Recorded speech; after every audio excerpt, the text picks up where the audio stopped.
outro lado, o serviço pelo preço, onde aloca o risco para o empreendedor, é um ótimo sistema, mas ele tem uma certa desvantagem quando você precisa incentivar investimento.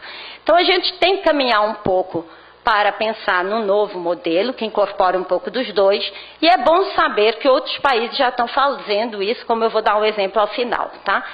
Em questão de alocação de risco, e eu gosto de pensar também em remuneração como alocação de risco, me chama a atenção o que aconteceu, porque o risco sempre é alocado e dividido da maneira que, quanto mais risco, mais liberdade também você deve ter de gerir.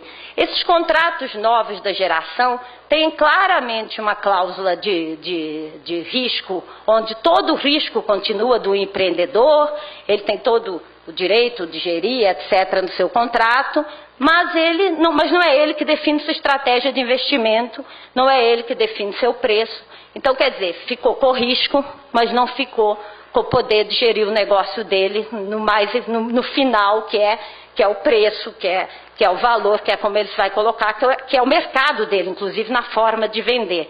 E isso me parece desproporcional, essa alocação de risco, além de que no mundo real, se não tivesse uma tarifa, seria a mais cara de todas.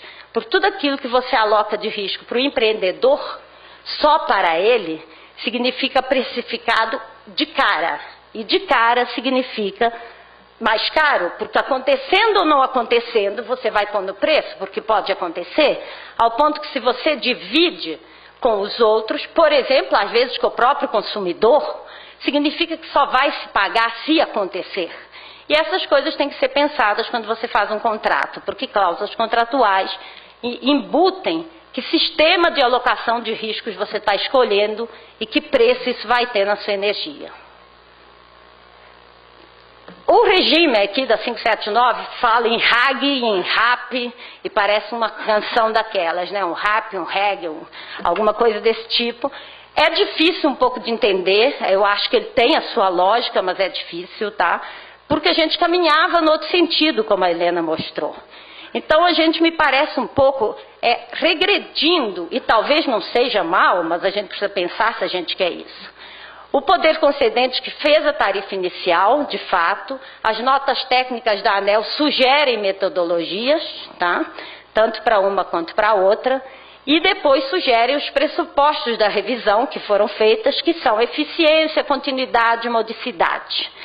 Há no contrato umas cláusulas de prioridade de utilidade pública, o que também eu acho que está um pouco indefinido, essa expressão, interesse público, agora tem uma prioridade de utilidade pública para a gente definir também.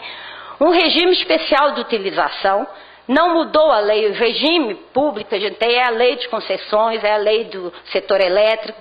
Então há essa indefinição de que regime especial de utilização é esse, o bem é de quem, afinal, qual o incentivo que o empreendedor que ficar com o bem ou que tiver com o bem vai ter que fazer, o que é o custo de operação e manutenção. Um exemplo para clarear um pouco. Eu tenho interesse, eu tenho que fazer só as licenças ambientais ou as condicionantes vão ser consideradas, e a gente sabe muito bem que condicionantes às vezes são construir uma escola, reformular alguma coisa. Tem a gestão, a questão do risco hidrológico que passou, né, que foi repassado para ir para as distribuidoras, etc., mas a gestão hidrológica é maior que só a alocação de risco hidrológico. Então, tem uma série de indefinições que o próprio Ricardo disse, nós vamos avançar à medida que as revisões forem ocorrendo, e isso vai ser um processo evolutivo.